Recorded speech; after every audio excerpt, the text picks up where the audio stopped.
Hello. Hello, Hello. everyone. Hi, Hello, Damien. Hi, hello, Mustafa. Mostafa. How are you guys? Hi, Damien. How are you guys? Good, All Happy to good. good. see you again. Yeah, it's. I was thinking it's almost 1 year that we were together at Rise Up at the pyramid. Yeah, yeah. Yeah, We met almost a last year. year, guys. Look, Back 1 year. that's our anniversary. Celebrating our anniversary in Yeah, the live stream. you're right. Let's celebrate. Let's do it. Interesting.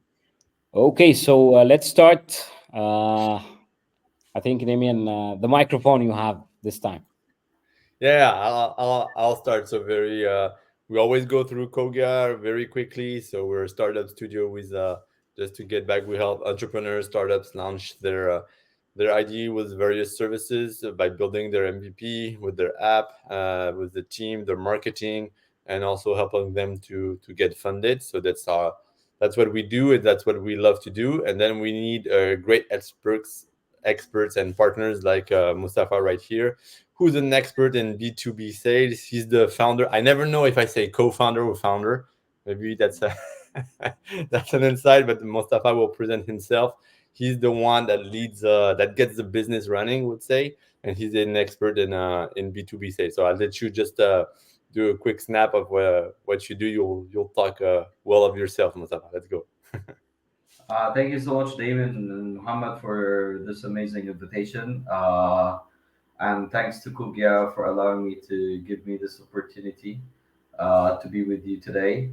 So yeah, I'm the one who runs the operations. I founded the business, and then I got a good advice for someone. If you want to thrive, it's not about the position, it's not about the title, it's about what you actually do, and put yourself in the place where you can add the most value. So after I founded or co-founded the business, me and my co-founder actually decided that it's best that I stay in the operations, in the core of the business, and which is what I do best, which is sales, pretty much, and that's what I do. So I manage the sales operation for more than 15 businesses, delivering amazing services in all 100% B2B. So yeah, it's a journey, and I love it. Yeah, I think, and what I Thank and you, what I like Mustafa. with you is like we were together, and I like how the way you were triggering me and tickling me on getting the value proposition of what we were doing, like how you were going to be able to say it correctly. So you got me shaked a little bit. I remember that one, but also I'll shake you with a few questions today. Now it's my turn. It's better that I shake you with a few questions better than clients and people asking you. So it's always better to come Yeah, from, that's when you're speaking with your lawyer, if you're heading to some sort of a case, and they start shaking you and start asking you all the dirty questions, better than you get asked these questions in court. in court. And so that's the way I see it. So Yeah, the but you're sales right. guy is It's a great approach, and then after all, there's the judge, and the client is the judge and the juries. So it's better that you get to be ready to be asked any question, because the demo is usually, or the discovery meeting, or you have like very few minutes to make an impression whether you're gonna be guilty, or you're the right business to work with. Interesting. right. Yeah, good approach. That you started the best starting for a live, just getting in action, just acting as a very professional B2B sales expert like you. That takes me to the first and the most important point I think you can advise us and advise our audience about, which is the the best or the ideal or the proper B2B sales strategies that you can find is recommended for businesses nowadays, and especially in this kind of time, to maintain the momentum for both the sales team and the business itself. What do you think? Like you're a business expert. You're much better than me and Damien as well. And you know that the word ideal doesn't really match what we're all doing here. So there's no ideal sales strategy, but what I know best is that you should have a clear sales strategy to be able to thrive in this world. We're talking about thriving, not even surviving. So there's no such strategy that you can call it. This is the best thing to do, but if you don't have a process, if you don't have a plan, you're missed. Let's call it like this. Like you're gonna be missing a lot, and as you can see, there's a lot of challenges that are facing the business ecosystem worldwide due to the recession, due to the political situations, due to the complicated environments worldwide. So you shouldn't be one of your own challenges, and like there are enough external challenges coming in, coming out from all over the place. So don't be your own challenge, and have a clear strategy for what you're planning to do. What I always say is that having even a bad plan or a bad strategy or an old strategy, like an old school thing of like a very simple sales process, is better than nothing. Is better than going to your office or going to your business or to your clients every day without a clear plan or a clean strategy. I would go with the worst, with no tools, with the worst plan ever, but at least have a plan. I know that if one thing happens, I will do the other thing. If this other thing happens, I will do X and I'll do Y. And I can't, I always have to be prepared. And that's actually where we started, Damien. Like when we were talking previously, and that conversation he was highlighting in the introduction, I kept asking all the questions because that's the little thing that you can do. You should at least be prepared for what clients have to ask, or what their concerns are, or what differentiates you. You have to be prepared with some sort of plan, or how are you going to answer the client's questions, and know yourself very well and ready to take other people's challenges, not your own challenge. And what do you exactly like mean your plan? Like it's like a scenario, or it's like your value proposition to be very clear, or like what does if a client or if a lead answers this, what do I reply? What do you call exactly like a plan, Mustafa? On what's the basic plan you need at least I would say even. So the basic plan you need to know is why your business exists, and who do you serve, and why do you serve them. So for example, you started Cogya. So you saw a problem that some entrepreneurs have, and you know their challenges, and you decided to solve these problems for them. So the first thing to know is the problem that you're solving, and which are the best group of people that can actually benefit of your service or your product. So what I've seen, especially in Sales Cubicle, for many of the businesses that we worked with, or some of the people, some of the businesses that we actually rejected their projects, is that they don't even know their ideal customer profile. So a lot of entrepreneurs in fell in this trap where you tell them, what do you guys offer? They tell you, for example, we customize software solutions. For who? They say, so anyone can be a customer for us, because Anyone. everyone can I be. think that's the worst thing you want to hear. Anyone who's your customer, anyone. Yeah, exactly, exactly. For a salesperson, this is a nightmare. They think that they're opening the spectrum and giving that I'm going to be very happy when they tell me that their product or their service actually works with everyone. But I know that nothing works for everyone. Even if it is, you should actually classify and prioritize the target segments that you want to target.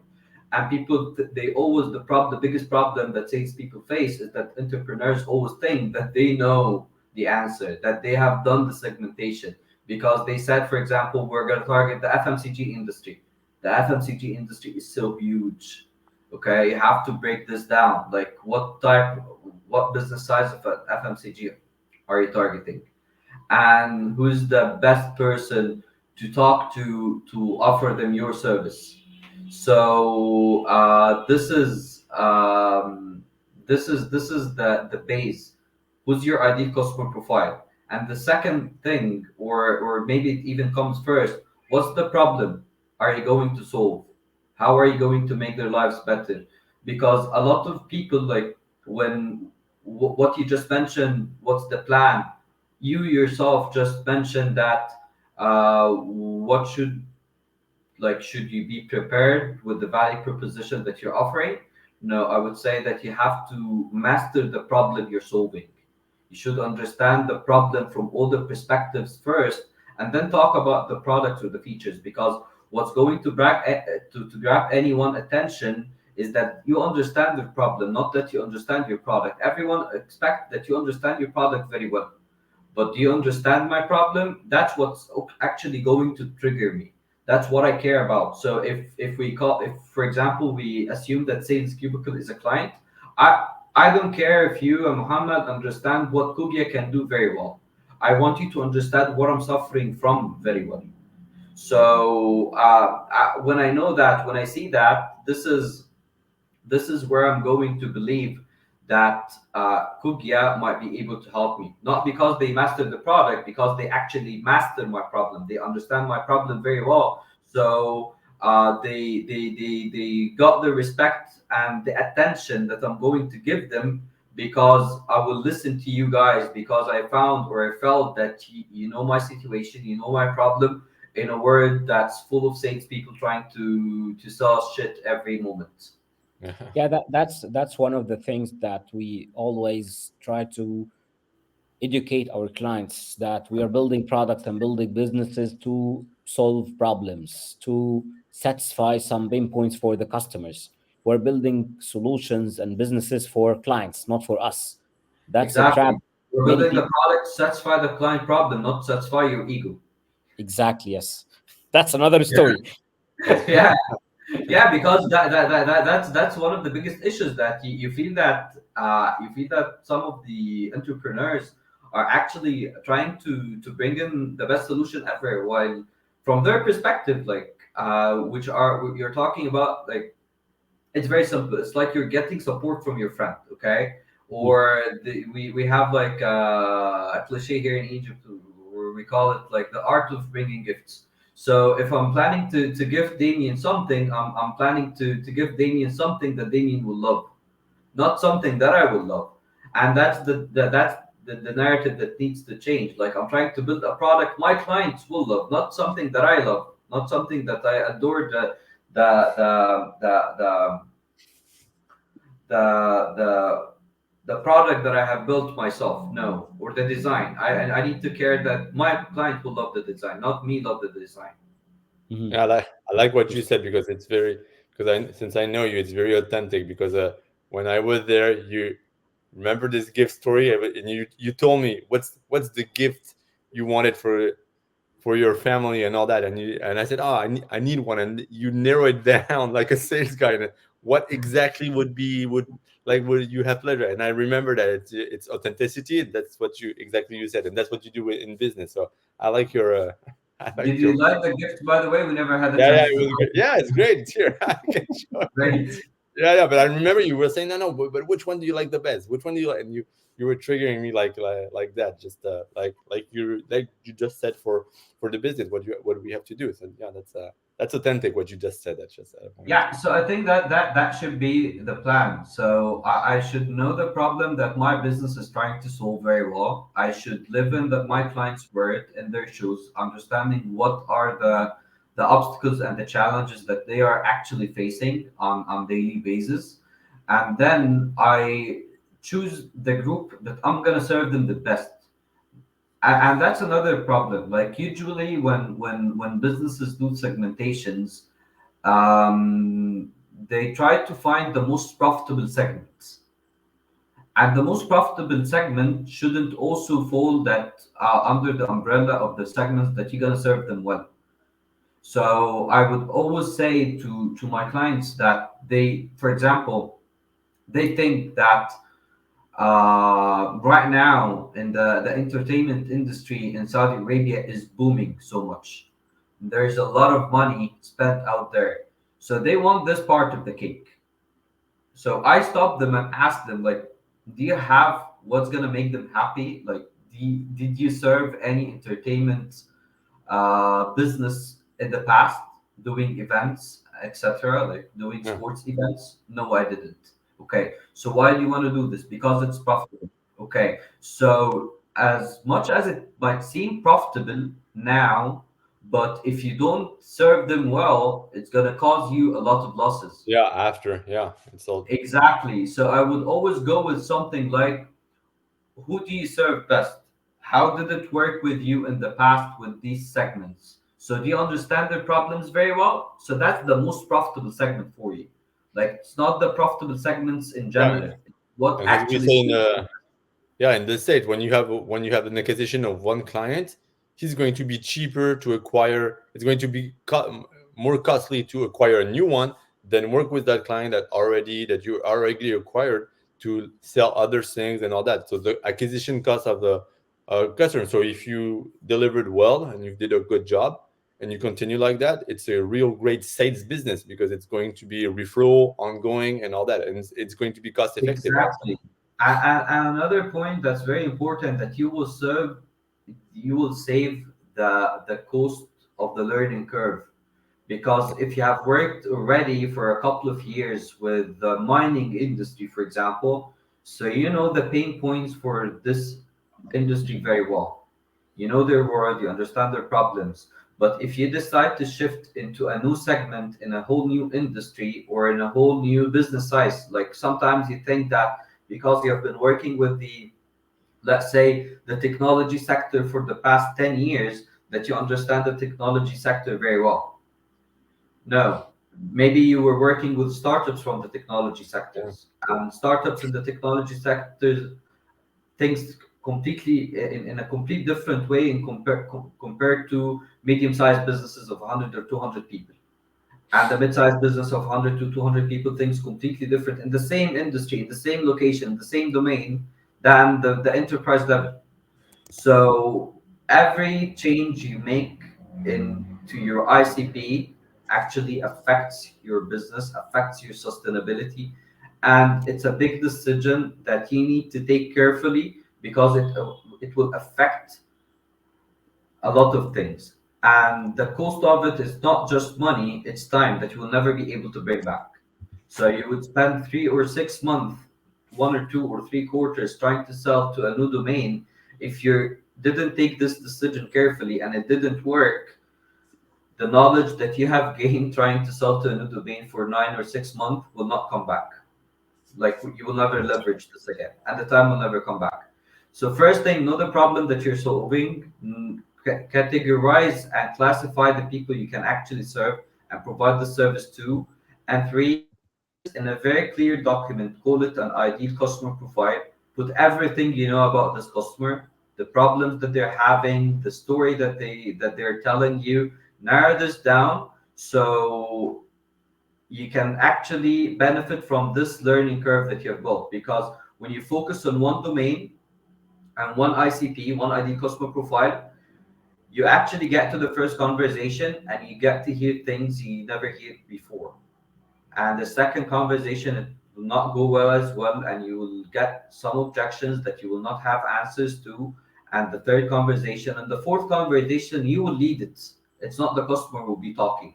So from conversation one, two, and three, you have got some learnings that you're going to share with the client, will actually respect you so much and start giving you their attention, because you have said, you've used their jargon, you have stressed on the pain points that they actually really share and they really have. And from there, you'll be able to move the deal forward. Yeah, good. Yeah, it's a good recap at the end. You're totally right on that. And you talk about like the basics, things you need or to start, but like right now with all these AI tools and this innovative approach, what do you think which is most like effective or constraints in our environment? Like, do we have to use these? Does it go fast for the sales? or you can go with the basic? What's your opinion about that? No, definitely you should actually try everything. At least give it a try. Like I'm one of the late adopters for technology in general, and Muhammad knows this very well because he knows me from like I don't know like 13 or 14 years so far. So you have to open your mind and see what's there and give it a try. Like and it's very easy because actually most of the sales tools out there gives you a free Yes. try. Yeah. So at least give it a try and see how this will actually affect you. Like I was my journey actually for 7 or 8 years of my experience, I never used any sales tools whatsoever. Even LinkedIn, I wasn't active on it, and I never used it for prospecting whatsoever. Okay, and that worked. Like I was still cutting, and I was still getting the results that I was able to I was supposed to get, achieving my targets. And then when you go from an extreme to another, so once I started to know that there's tools, I thought of using everything. And when I started Sales Cubicle early on, I was like a kid. I have a budget, and I want to get every single sales tool out there. And I found that a lot of them were actually waste of resources. Not because the tools are bad, but you don't actually need all these tools. But you need to try them, and some of them will actually give you some benefits, and some of them will have drawbacks depending on your style. So I'm one of the people who actually care so much about personalization. So we have to personalize the messages and the outreach and the touch points we're doing to the clients. So too much automation can actually affect me too bad. So I need the tools that actually can help me and save the time and to fasten the sales process. At the same time, I can't get all the tools that runs automatic sequences, send automatic emails, send automatic LinkedIn messages, etc. Because that will actually kills one of my biggest competitive advantages, or one of my biggest advantages in general, that I can personalize good messages. Yeah, that's So good because we AI were like in tool, I use it to rewrite my emails. So for example, if I want to write an email to Damien, I put the content in there. I ask AI to refine it like ChatGPT or this other Google product Bard, and then I take it back, I edit it, and I send it to the customer, because it just put the email sometimes in a better structure or make it faster than I do. So instead of sending an email in 7 or 8 minutes, I can do it in a couple of minutes now. Yeah. yeah, Interesting. it's interesting because it's I remember it's a conversation we had, and like in the marketing, I believe in the automation, it has to be effective and all that, but when it shifts to sales, it's kind of different. And I know you're a very personalized approach in the sales, and this is rare. And I remember when we talked about like LinkedIn and all these automations, and you replied to me like, okay, I prefer to reach like the ICP, I know 10 people on LinkedIn, and you will have a good rate instead of going and outreaching 100 and you're not in the good target, because you will have better result on these tens than on the one on the 100. So that's your approach, and Yes, you're right, and you're better because what's important is the closing rate after at the end, also on the sales. adding to that, Damien, when you're working in the B2B industry, I would always go with prospecting accounts. We're not prospecting people. Okay. So right now, if I'm targeting Cogya as a business, so I don't know Muhammad and I don't know Damien, but I don't care who few will actually buy. I care that Cogya will be a client for me. Okay. So in that case, if I don't if I would rather spend more time researching 10 or 20 clients, and when I see that these companies are fit to whatever the product or the service I'm selling, so the chance to bring them on in a meeting or in a doing them a presentation or giving them a free trial or whatever, the call to action that I'm supposed to give, any the matrix that I'm being judged upon is much higher, because I can study Cogya very well, and then I can try to find different people at the same company. And if if I'm using an automation tool, there is no way that's useful to automate a personalized message to 20 or 30 companies, because when we're talking to 20 or 30 companies, we're talking about 3 to 4 or 5 people each. Yeah, so it's So very narrow. It's very so narrow. if I'm automating the messaging, if I'm automating the outreach, all the research that I have gone to waste. And instead of coming to Damien, hey Damien, I know that you're in France, and I still saw your partner, and your kitchen is actually in Egypt and in different places all over the world. And I seen your previous webinar with Mostafa Husseiny, and I know that you're actually interested in this and this and that. So the probability that Damien respond to such a message is much higher than getting, hey Damien, I looked at your profile, I would love to pick your brain at some point, blah blah blah blah blah. If you have a room for 15 minutes, let's grab a virtual cup of coffee. Because I'm sure if you open your LinkedIn inbox right now, you have a bunch of these. Yeah, it's But like if doing you your homework. actually get So it can. someone who has researched your business very well, I have seen that you have gone to Quantec for an MBA, blah blah blah, and you have done this consultation for this business. So you feel that this person is not going to waste your time like the other person. So yes, the automation tool would actually save a lot of time and send 100 of messages in few minutes, but it will kill it will kill the conversion rate, because out of 100, if you're getting 2 or 3 meetings, what if you get those 2 or 3 meetings from 10 or 20 companies?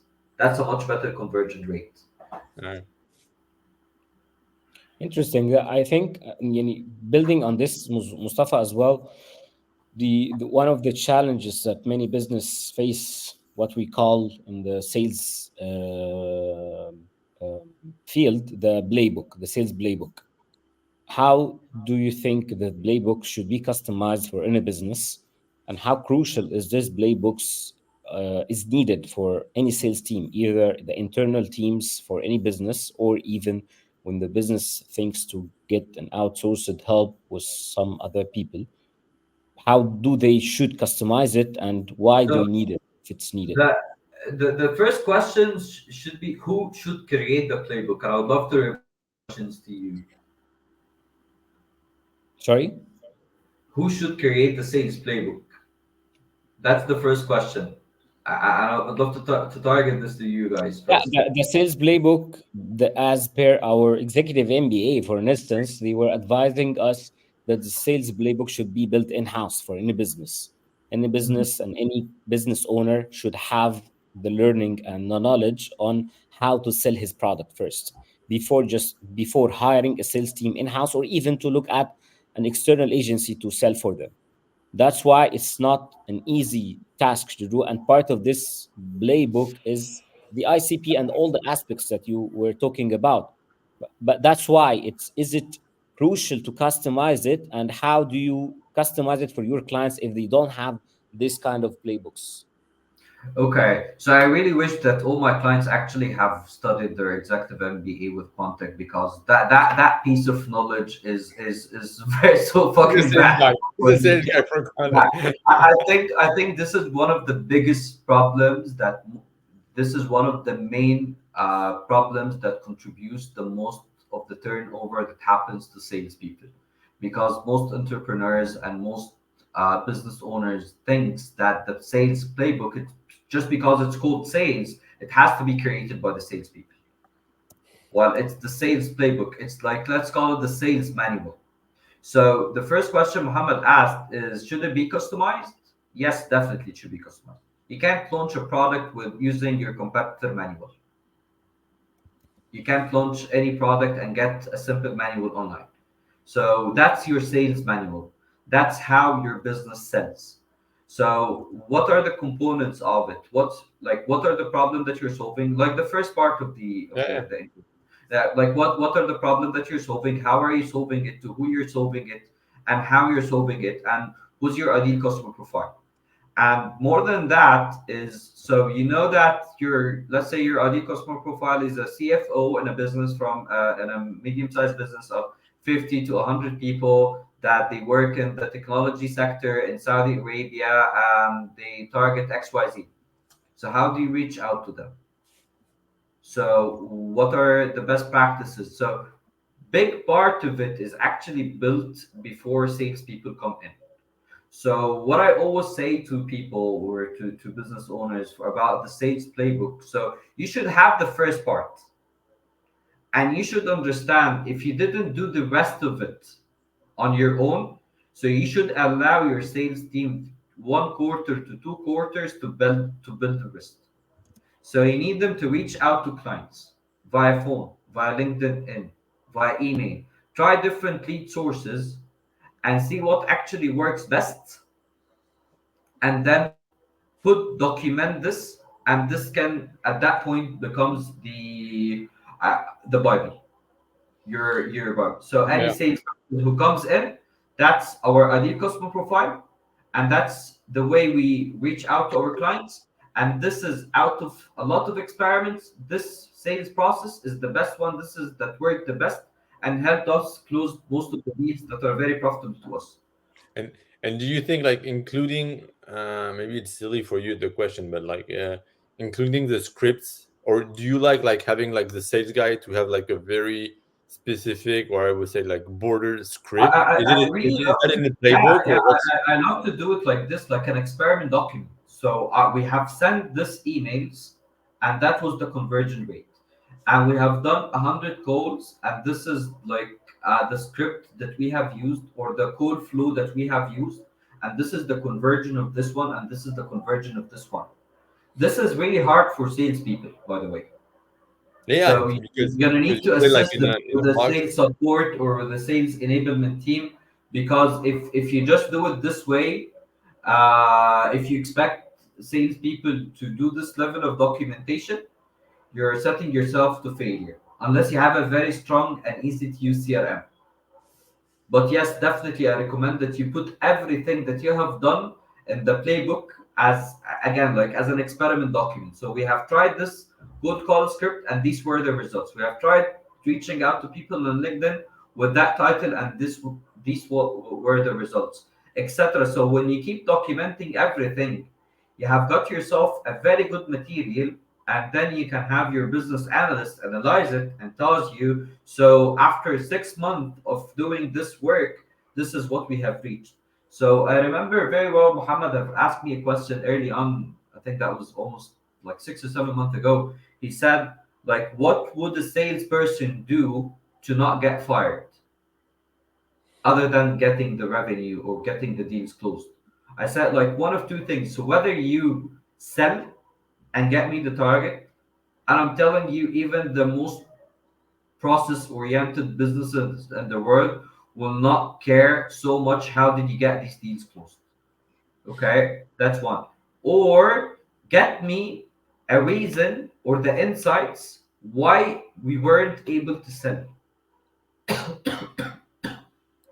Yeah, and the Something that's factual, something that's actually documented in a neat way for a business owner to understand. Oh, okay, so it's not the sales problem, it's something with the product, or it's something with the process, or it's something with the environment, or it's something with the economy. yeah, here you're talking about like also in the sales to have like data driven decisions, basically based Exactly. on your data and your thing. So after all, this is great. Tell me, uh, give us like we all know that right now the budgets are tight everywhere, like tighter in the marketing, so in the sales and all that. Do you have like few tips on like to out to reach your we talked about that ICP, our ideal customer profile. How can we prospect them with a like with a tight budget? What are Okay. So one of this economy blessings is that LinkedIn is still for free. Like there's a still free version of LinkedIn. So I want to start to answer the question with a quote that I don't know where did I get this from, but it's always on my mind. You never you never yeah, it's busy Carol. It's 10:13 in the evening, but okay. So you never stop the clock to save time. Okay. So if I want to save time, I'm not just gonna remove the battery from my clock. Just okay. So now it's gonna be 10:30 for another 30 minutes. No, you're fooling yourself. Okay. Same thing. You don't got all the marketing and sales budgets to save the cost because man, like that's how you breathe. That's how your business will sustain. So number one, I'm against that the first unit that people actually save money on is marketing and sales. If the recession is killing your business and you're stopping your marketing and sales activities, you're putting it into grave. You're not giving it a chance to fight at least. So you're killing it 100%. But and yet you can work and operate with minimal resources with absolutely close to zero. You have LinkedIn, you have filters, very easy filters. So start, follow a process. A process will cost you nothing. Yeah, Stop so using spread and pray thing, like connecting to 100 people, sending them shitty messages and waiting for someone to come and buy. No, that's your that's like I don't know, betting or something. So you're waiting on the odds that one of the 100 people or that you can connect to per week on LinkedIn actually comes and buy and solve your problem, and this is not practical at all. Okay, they have filters. Follow a process. A process will cost you absolutely nothing. Say I'm gonna target this industry. I'm gonna only target people from this industry. I'm gonna only connect using my LinkedIn free version this people, and I'm gonna have multiple free accounts on Seamless AI, on Apollo, on Datanize. There's a bunch of tools that can actually gives you 50 credits for free just for a free trial, or 10 credits. Accumulate them and get 100 contact every month. But make sure that you use this with a process. And then use the regular email. You don't have to get a marketing automation tool to send an email. You already have the tools. Use them and automate them. he'll be back. Yeah, I think. I think here he was when he's back he was talking about what she was saying is like we use this word in growth hacking strategies in marketing, but he was almost like going on growth hacking sales strategies to like with few steps, like trying to find with a few tricks to use the tools you have in place, and you still can have like a great results on these ones. I think there's Ah, connection. uh, Yeah, it's back. um, let's give him a chance to check his connection.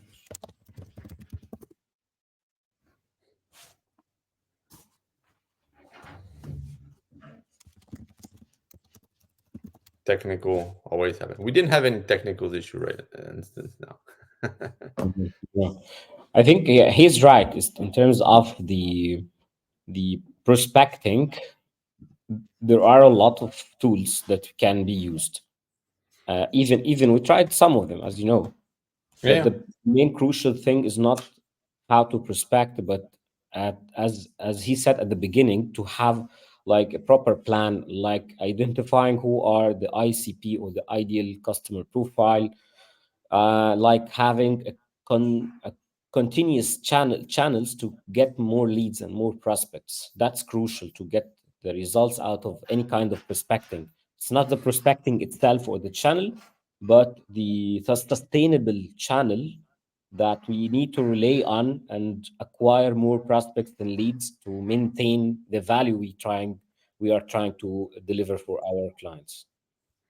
Yeah, it's narrowing down, and we tried it and we use it, and especially he talked about LinkedIn, and now LinkedIn also got a lot of scams and spammed, and now it reduced to a number of limits, whatever plan you have. So it's to Mhm. use these limits correctly, and that's free because the question True. was what can we do with a limited budget if you use wisely your credits and free, and then after it's just automating. But that's what we say even with all the clients we work, you can automate as much like your sales or outreach as you want, but to be honest, maybe it will take you just like doing some copy paste and changing a few stuffs. It will just ask you like 10 minutes more. Just do it for free instead of going on. So you can a lot lower your budgets on that one. That's for sure. He's Yeah, right. He was right on that. Yeah.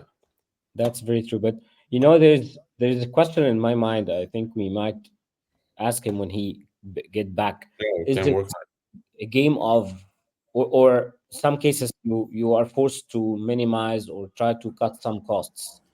Is it a game, or the proper cutting cost, is it should be for the marketing side or the sales side? That's a question Uh, for you, Mustafa. I'm You back, you and I yeah. want to hear What? the answer. You're back on the Yeah, tough one you here. were saying, you were saying that some business leaders or some businesses started to cut off some costs in terms for the marketing or sales channels, Yeah. and that's not just cutting costs, that's killing the business itself. On that front, which channel do you think it's much more crucial over the other if we decided to cut some costs? Is it the sales or marketing? Whatever that's not working, but the problem is like most of the businesses actually do something that's very funny for me. So they trust the marketing channel. So they think if they're spending $2 or $3,000 on Facebook ads, so that's Facebook. Okay, better than this shitty Muhammad that's sitting out there, for example. So they think that okay, that kind of spending on Google, like everyone is spending on Google, but no one is spending on that salesperson outside other than them.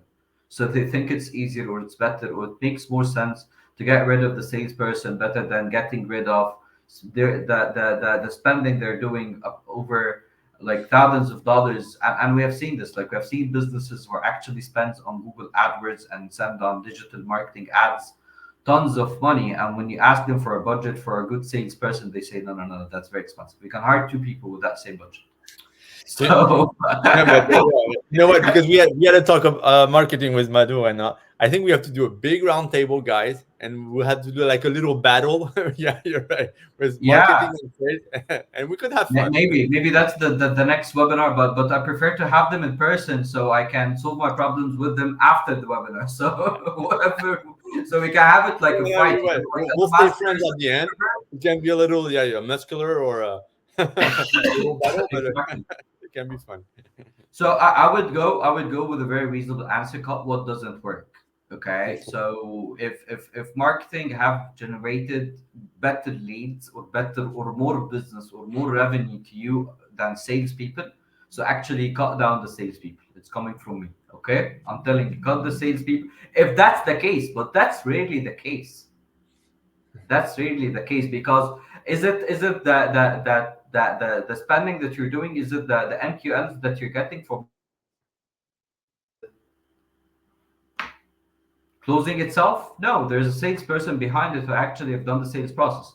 So who's the real contributor? So you need Yeah, yeah. to think thoroughly and to get to the real answer before you get to such a decision. This decision is a very risky one and could actually again, whether it's a fast forward button to death or to hell, or it's actually that's something that's going to save you costs and help you sustain your business for a bit more. Yeah, we're getting back to data driven decisions. If you, which one was the best? What I believe is not in the startup because you do everything, but like in bigger companies, we see marketing and sales.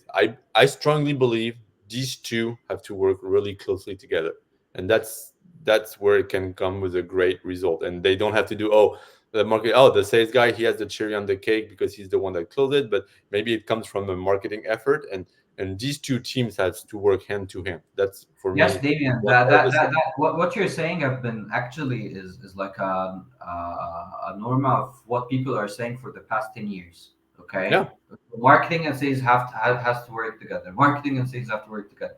Like actually, like everyone thinks that marketing and sales are working together. Like so sometimes they they're not. consider themselves, yeah, like oh, I see they're working very well because somehow like fights are associated to hard work and a lot of people mindsets. So if people are fighting so hard, that means that they're working together very well. But that doesn't mean it's not the same thing. But getting back to the point before the connection stops. I think what were the point we stopped at?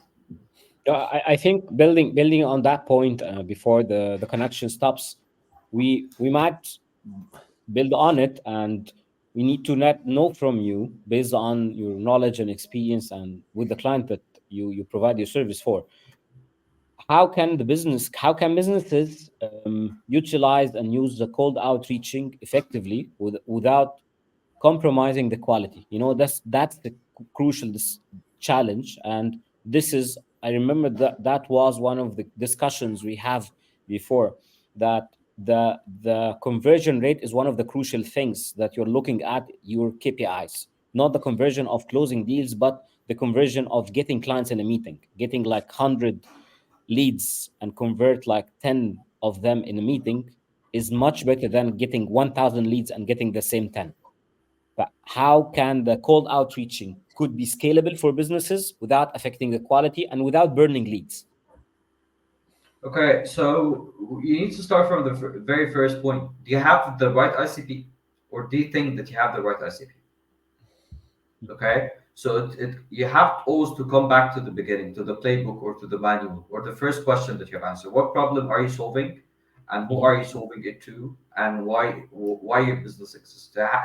You always have to come back to the basics, to the Yeah. essence you build the business on. So I have to make sure that this is correct. So you start reaching out to the people, and the biggest advice that I would say right here is that you gotta say no. Okay, Mhm. because what happens is you get a meeting for a customer, so you think you have built the ICP, so stick to it. Mhm. Okay, you've built the ICP. You think that you're gonna work with people who have this problem and who wants this solution. Okay, so what happens is when salespeople start bringing in meetings coming from an outbound outreach, okay, so there's always some misconceptions. So, for example, if I'm doing an outbound reach to Cogya, and you guys have built this product, for example, the mentorship thing, okay, and let's say that this is the product that you're selling, and then I bring you a meeting, someone who wants mentorship and wants a team to operate the business. So Mhm. what happens in most of the cases that not all the founders like you guys are very set and clear on what they know and what they want. So they would say, why don't we give it a try? Yeah. And then It's they the go divert their focus, and they start doing something they didn't aim to do it at the beginning. Okay. And then it doesn't work. So who do they blame? The salesperson who brought this meeting in the first place. Like, if you've told them stop getting meetings like this, he will stop. But if he sees that you're taking it seriously, he will actually start getting more meetings like it, because maybe he thinks that he's the saver, that he's the guy who actually invented a new product or put you on the right track while you were actually stupid and dumb and were going the wrong direction. So no, you have to say no to such projects. Mhm. Interesting. Understand. And you talked about like outbounds, but on what kind of shift in the inbound when managing your inbound leads. What do you recommend to maximize that conversion? If there's a, you talked about the playbook mainly, but what do you think? What kind of or shift we can do with the to maximize these inbound leads? I would say, like, to maximize the inbound leads, like my expertise lies with the outbound. So I'm not the best person to advise on how to maximize the revenue out and inbound. What I see just as a businessman, like it happens to me, don't take it to granted. Like, sometimes you think when someone calls you, that means that they're interested, that they're dying for you, so they're just gonna close once you tell them the rate or whatever they're gonna close. So you're gonna have to treat them with respect as much as you treat outbound leads. That's the only advice that I would give out. The thing that's only related to inbound leads from someone who comes from an outbound expertise is that do not expect the same conversion from outbound compared to the inbound, because most of the businesses when they start out they rely on the founder networks, and uh, I'd say, yeah. So they rely on their network. They would rely on the word of mouth, on the buzz that the business Mm. creates at the beginning, at the launch, and then they start closing these deals.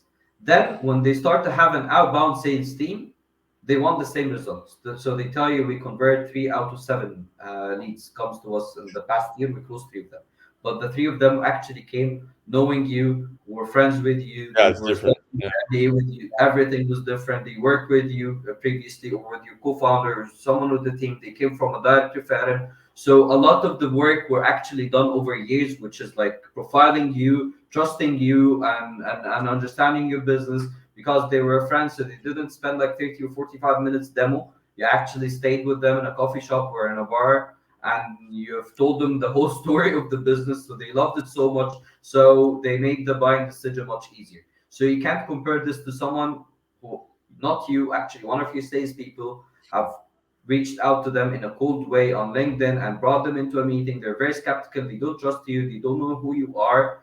They don't really understand your product. And you need to give them a concise demo and a concise presentation about what you're doing and expect the same conversion rate. Right, Yeah. right. It's not to send flowers, but just to, it's not even a question. Is that just to say, outbound sales, it's a hard one. Just to, it's a very resilient work. Just not to say it on the stem, but it's a hard work, to be honest. The outbound, and it's a very resilient work. It's just not to jump on it, Mustafa, but just I wanted to say it because it's misconfused sometimes. It's not so easy. It's I think as well, the one of the main challenges about this, the outbound channels for clients, that the clients, most of the clients expect to get the same results that they get from the inbound channel.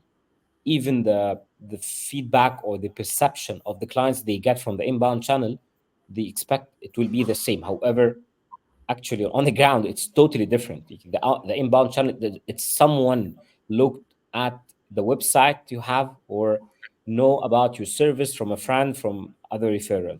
That's totally different approach for the first meeting you can hold and manage for that client with someone he doesn't know about you before, or doesn't know about your service at all. That's crucial thing, and that what makes this kind of outreach is a bit tough for some cases. Yeah, I think we might ask you as well, Mustafa, for the B2B sales, which is, I see it, the business saver. Honestly, the sales overall, the sales is saving a lot of business if it's done in a proper way. It will get you revenue. It will save you from raising fund. Even you just need to convince a customer instead of convincing an investor. In that case, or by that line of thought, what are the key trends for the B2B sales you see nowadays, by all of this technological hype of AI, of automation, of even focusing more on the B2B part? Okay. I love that question, and I think I love that it comes after the last question about the inbound leads. So why don't we start treating the outbound leads or the B2B sales the same way we giving the client the same experience of an inbound lead. I mean that we need to like, let's compare between the inbound and the outbound one more time. Okay.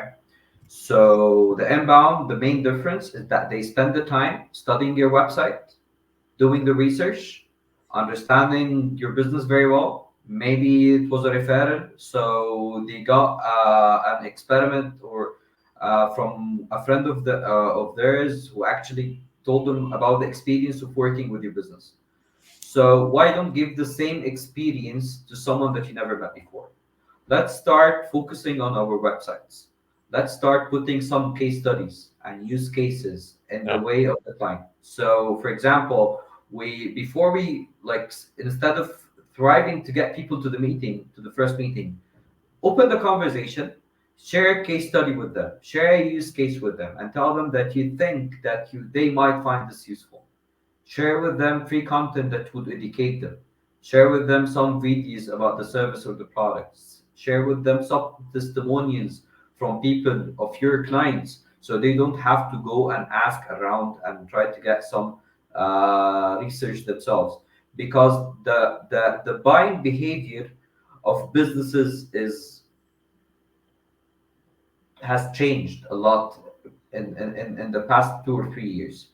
So previously, we would go to the client, tell them, "Hi, we do X, and that's how we do it, and this is why we do it, and this is our presentation, and this is our company profile, and that's it." So they would go and have an internal meeting. Do you think that we can go with these people? Do we have the budget? Yes, so that decision is done. Now the customer doesn't want to do this. They think that they can get all the information themselves. They want to Easily. do the research themselves, and they want to find out some things on their own about you, and then decide if they're gonna work with you or not. So you're Yes, gonna need to you have to pay do the attention to job for them. them to access it easily, that they don't know. Exactly, exactly, and not only on your accounts. You're gonna have to think of out of the box. You're gonna have to think of PR. You're gonna have to think of partners talking about you. So, because this is what they're going to believe. Like, for example, you always believe your older brother, not your parents. Okay. So you always go to someone, to a friend, not your family. Okay. So if I'm talking about myself, you have the tendency to think that I'm lying, that I'm trying to polish my scenario or my story. But you're gonna have to have what's in the background, like the background noise should be positive about me. So, for example, when I'm looking, so Cogya, I speak with Muhammad and Damien, and then I like what they're saying. But we have all been in that situations where we were talking to someone who seemed so good that we always say it's so good to be true. So we need to ask. We need to do our research. We're So true. We're true. when I'm doing a research about you, I'm not going to ask Cogya's website. I want to find this somewhere else because Yeah, yeah, I would. on another part. Yeah, yeah, Yes, because exactly. So we have to look at our business from different aspects. So when people actually go and ask and do the research, they would find that what we have said is in synergy with what they have found online. yeah, And authenticity is the key. yeah, Like, that's it, totally. But be careful on your last point.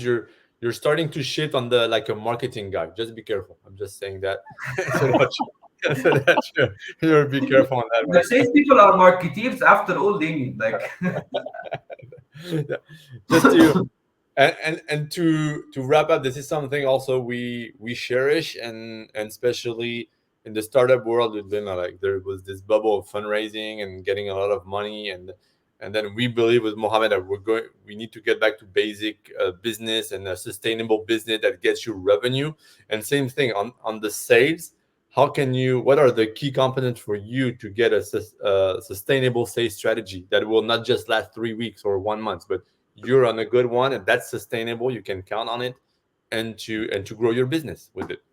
So I think it's the last word that I closed with in the last question is it's authenticity. So you have to be authentic. You have to be real. So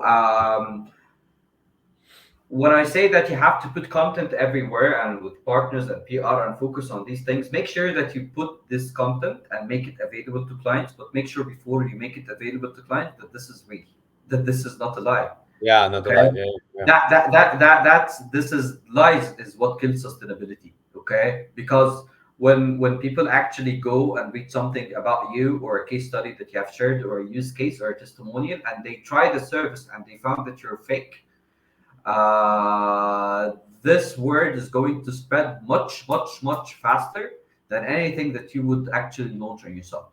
And by the time you're gonna find that partners and PR and everyone, no one doesn't want to work with you.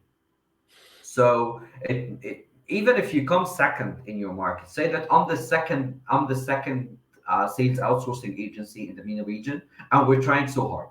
People will respect this much more if you say that you're just number one, while you're not. If you have the best product in the market, say it. If you don't, we're trying to create the best product in the market.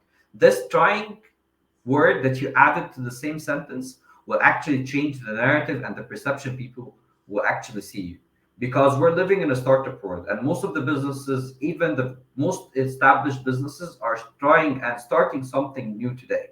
So we all understand the Really. concept of that. Cogya is trying this, and Sales Cubicle is trying this out. Sales Cubicle just doesn't have to lie and say, okay, we're the best at this while we're not. Like this idea of building the side hustle, or I think that the lean startup with you is that say that you're very good at something and get a lot of clients and then create it for them. I think it's time that we find another approach in pursuing business, because yes, this will start your business tomorrow and it will kill it the day after. And if you're calling this the day after tomorrow, Yeah. so that's what gonna happen after tomorrow. Yeah. That's a fucking shutdown. I think I was going to add on something, but you had the last word. I have to admit it. You wrapped it up like a king.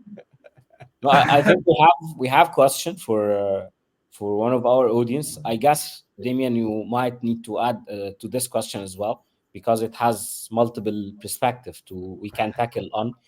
Yeah. The question is how to identify the ICP if I'm a startup and I'm still not sure who should I target as a start. How can the startup early stage startups identify the ICP from your point of view, Mustafa, as a salesman? Okay, so it's not about identifying the ICP itself. It's not about just finding out if you don't have this answer to the question. So how did you start the business in the first place? Like Thank you. let's go back. Let's go Yeah. back to the journey. So I decided to open Sales Cubicle. So the we're not selling tomatoes, okay? Like we're talking Mhm. about a startup that's built a product. So you had someone in mind when you built this product. Who's that Mhm. person? So Okay. if you don't have the That's fine. answer for this question, how did you start the business? Like Mhm. when you thought of, I'm gonna open a sales I agency. like, yeah, Okay, I like wow. that vision, like to trust. Okay, when you thought the first time of your business, who's the person you thought of? That's a very good image. Like, okay, who's the guy Exactly. you were Like what targeting at first? Because who after, when you're exactly. moving on, your vision is like it's like biased, like because you're moving on and you're and go back to your basic. What was your first person you wanted really to that you have in mind that you wanted to? That's a good one. Exactly. So that you as a founder should know the answer. So if you started, like for example, a company that actually recruit talents for businesses. So why did you open this business? Because you found a gap at a specific industry, at a specific company, that they don't know how to hire these talents. Okay, is this company? Is it? There are a lot of businesses like this one share the same case. Are they startups? Are they small businesses? Are they big? Are they huge? So who are you serving? So you thought of the idea the day you thought of starting this business. You said these people have this problem and I will solve it with this product. This these people are your ICP. Okay, so let's say you started the business, and while going through, you started to find like a lot of ideas, and people actually shared, and you know that this product would actually work with this, and this product would actually work with this, and this product should actually work with this, and you started to customize and make some changes to the product based on the insights that you were getting from the people you talked to. Yeah. So True. have you researched this thoroughly? If yes, so you found that this is a good segment, so this is your ICP. So this is something that you do not find as a salesperson. This is something you find as a founder in the first place, as a business owner. Yeah, You and built this and ship also we to serve were. people. Who are they? You tell me. Yeah, Mhm. it's also, I think, too, that's what we always the time doing your good homework before, which is the market research. Who, what pain point you're answering to, who and why, and like do surveys, go outside of the building, like famous lean startup said, yeah, go outside of the business, interview. What do they want? What's their pain Well, point, it's and not what if do you're home, because most of the founders are working from home now. yeah, So but they must. Yeah, but that's a new trend. Now you must get out of your building. yeah, That was you gotta no, get out of your but bed, yeah, literally. or at least that's Not very all the- important. Yeah. Like we move now. We're moving. Yeah, No, that I think. and that's a good point because when just interviewing like that on just on the phone, and when we had this with Mohammed when we were in Dubai a few months ago with real people, and we got insights and we were testing some stuff, and the value also really asking head to head things outside of the building, they're a lot valuable. So if you can, yeah, that's also a thing. Try to mix, not all the time because we're on remote work a lot now, but if you No, can but really even have, I disagree with you. If you're on remote work a lot nowadays, like we have abused this yeah, idea of remote work and working from home and like I actually worked for a fully remote companies for a couple of years after COVID, and I worked for companies that were enabling remote work a bit more. And with all due respect to these companies, like I've put it on my LinkedIn profile that a remote work enthusiast. Okay, and I believe that's because I was thinking to be the best employee ever at that time, and I thought that as an employee working from home, it serves me very well. But I'd love to say it out loud. If you're an entrepreneur and you're working from home all the time, something is you're missing out. You're missing out. You can't be Yeah. working from bed and expecting to know your ICP. You're gonna be in the Mhm. on the roads, outside of the building, outside of the bed, having conversation in events, talking yeah, to people, getting insights. Because if you're not doing this, another one is doing that. Believe me. Yeah, And true, very the true. yeah, the especially time that now. you Yeah, yeah. from your Maybe comfort zone at people are home going and back in to your bed, basics. Yeah, right. Yeah, yeah, yeah, Yeah. someone else is doing this.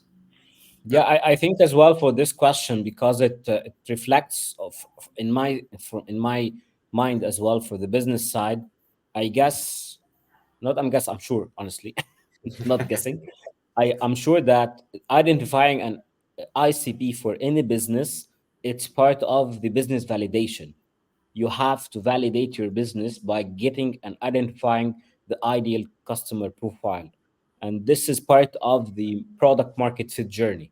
Even if you started with a typical ICP in your mind and it didn't work, you have to pivot, you have to make some changes, and you have to look at other options and other alternatives till you find the best customer who will paying for your service, and that's your ICP. Then you need to replicate this ICP and start grow your business. That's the only way you identify the ICP. It's not just filling a playbook or filling some documents. It's a journey. You have to discover, you have to get out of the building, you have to get explore what are the type of customers they might be interested in paying for your service. I think Yeah, I yani, this could completely be agree with you. our closing for this great conversation and discussion. And I like the idea of having another call, like you fight want the between battle. the You want the battle. marketing. We Yeah, need a bathroom. Dude. Get me a Yeah, we market need it. here. I'm We ready. need it. I'll get my Don't worry. people. perfect, amazing, amazing. Thank you, Mustafa, for being with us, and thank you very much for these insightful thoughts and insights you shared.